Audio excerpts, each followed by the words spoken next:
Just a question. If you are a very small business and your team is 2 of you. Yeah. I would start with the one employee that you have. That's where I'd start. You can do all this, whether you're a huge company or a small one. It's about just an investment in the people that you work with. I would absolutely, I mean, everyone should be able to afford bringing on an intern, a young kid, paying them $12 an hour, teaching them the ropes. Maybe they turn out, maybe they don't, but that's not a big budget item. And it could be investing in your future, right?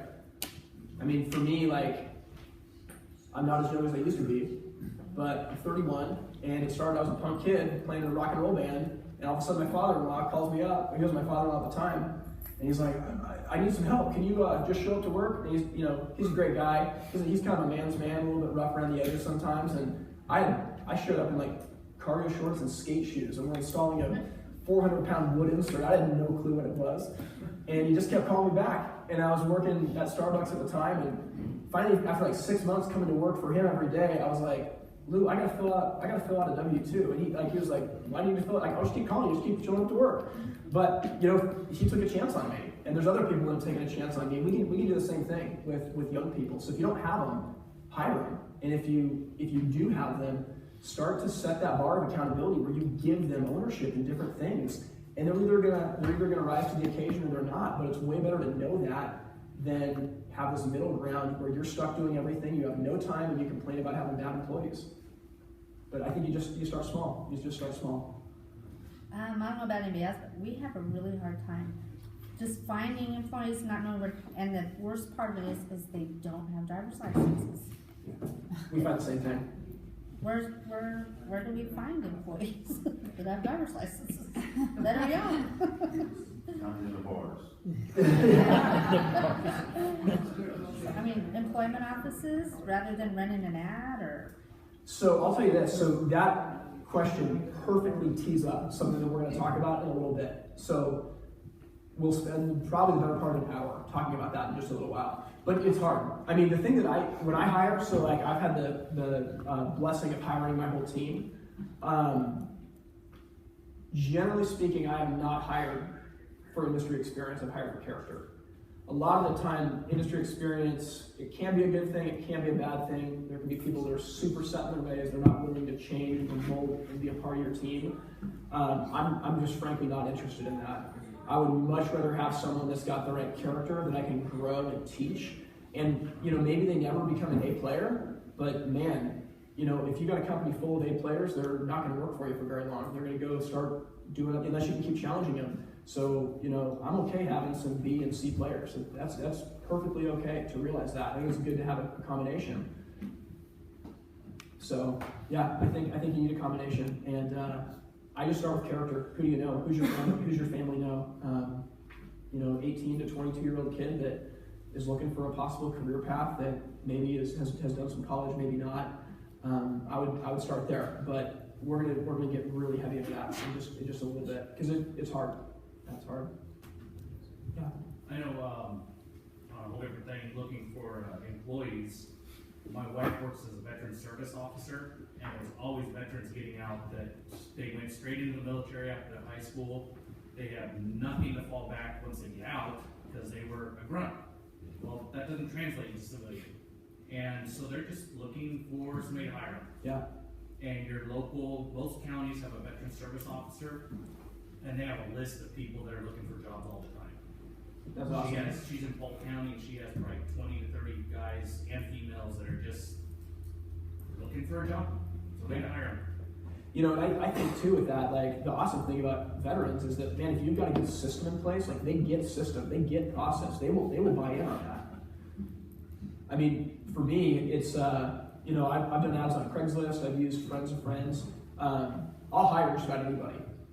I mean, I'm generally pretty trusting. I'll hire just about anybody if they're willing to put in some effort and grow. And if not, you can't be afraid to cut bait and fire. But I think that's an incredible resource, something like that. It's really good. Any other questions or comments?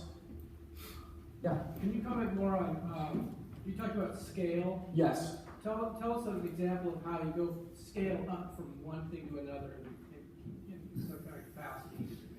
Yeah, I mean, so everyone's got different goals for their business, right? So for some places it's, man, maybe we could open a second store, maybe we could open a third store. You know, if you were, say that was a goal of yours, that's a long-term goal. You have to be super intentional about heading towards, right? Like that groundwork starts a year to a year and a half before you make a move on anything, right? You start hiring the staff, you start bringing them in, and whether you're going to be the one to spearhead that or one of your employees is, they need to own that culture and own that process to do it. And that takes a time investment, right? I mean, if you're going to do that, you're going to be spending a ton of time on training. You're going to have a lot of extra overhead that you have to carry for that time. And because of that, if you haven't given your power away to other people, you're not going to have the time to do it. You're going to be stuck with as far as your arms can go. So I think different goals are different. Different goals are different. But you know, everyone's maybe someone wants to get into new construction. They do a bunch of retail work, and new construction's always been something that they've wanted to get into. Well, you got to hire the people, train the people. It's a totally different business model than retail work. Different product, different margin, different process, and unless you can give enough things away to then free up your time to go out and scale that, you're not going to be able to do it. So I think you know, I look at it, it's never going to be right, as businesses are either alive or they're dead. And the one thing that all dead people and dead businesses have in common is that they don't change. Business that doesn't change is dead. Yeah. Tim, one way to do that is, you know, most of us in life, my character is that we kind of wander down the path of life and stumble on whatever's in the road at the time. But one of the ways to scale is to pick an objective. And it can be way out there. Yeah. I mean, it can be crazy out there. But then once you pick the objective, then you start asking the question, what does it take to get there? Yeah. And you work backwards. And what most of us try to do is work from where we are to where we want to be. Well, post your objective and say, you know, if, let's say you want to retire in 10 years. What's it take to retire in 10 years? Well, I have to have this amount of money. And you start, well, then how do I get that amount of money? And you just keep asking how and why, all the way back from where you want to be to where you are today. And what you do is, then you develop a strategy or a trajectory that gets you from where you are to where you want to be.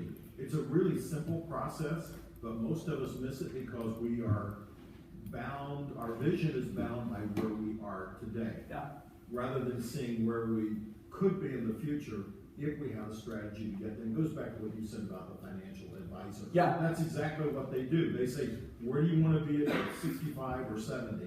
You give them that, and they say, okay, they run it through their software. This is what you need to do to get there. Same way in business. Yep. You know, if you want to, if you're doing, I'll pick a number. If you're doing $1 million a year in sales, and you want to say, and you say, I want to be a $5 million business, then work back from the $5 million and say, what do I have to do to get there? That's how you scale your business. It can either be, and just simple things, can you get there by organic growth? Probably not. Mm-hmm. So that means I have to have more locations. So does that mean acquisition? Do I go acquire somebody? Do I start a second store? If I start a second store, what does it take to start the second store? So it's a series of questions, but you always start with the objective of what you want to do, and then you work back as to how do I accomplish that. Yeah, that's amazing. I mean, I've heard people say that you want to live by a compass, not by a clock. Right.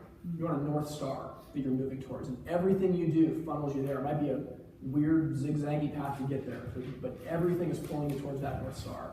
I think too, like, we just have to eliminate the tyranny of the urgent. I mean, and I don't know if it's ever possible to do that completely, but the idea of giving your power away is the only way to buy back your time. Otherwise, I mean, we've all got a million things that we could be doing. There has to come a point where we say, I'm going to give it away. Maybe someone can't do it as good as me. Maybe they can do it at 60% of me. But imagine I've got 100% and I can give that away to 5 people that maybe collectively can do 60% to 70% of the piece of what I can do. I'll take that all day long so that I can go out and give 100% to something else. It's It's a philosophical decision that you have to make. And it takes good people. I mean, like the team that I have is incredible. I mean, honestly, the team that I have in place they're amazing. They take ownership, they're thorough, they're responsible, and I've helped guide that and form that, but it starts with that character, right? If you can hire based on character, I'm way more about that than hiring based on years in the industry. And I think it comes down to fit. Like, you're hiring for character, I mean, that's great, and they probably fit with the character of your company. If you're hiring for fit, do they fit your company? And I think it'd be easier if they fit your company and then they stay there.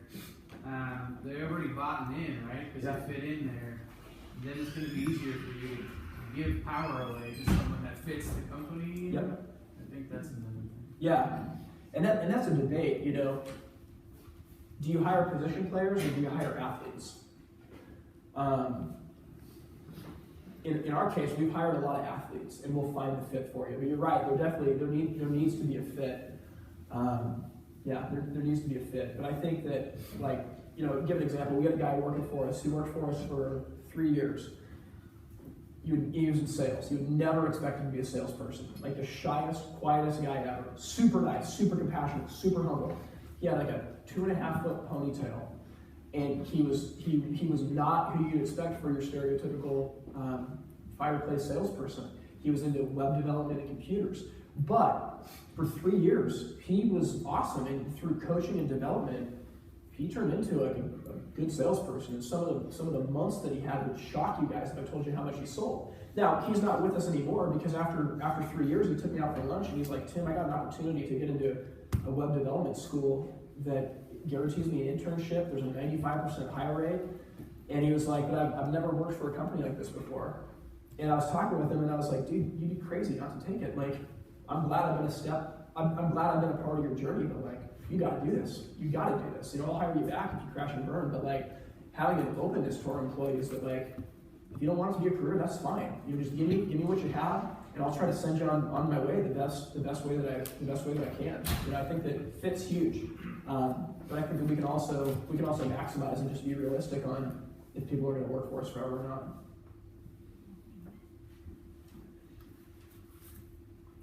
All right, thank you guys. Appreciate that.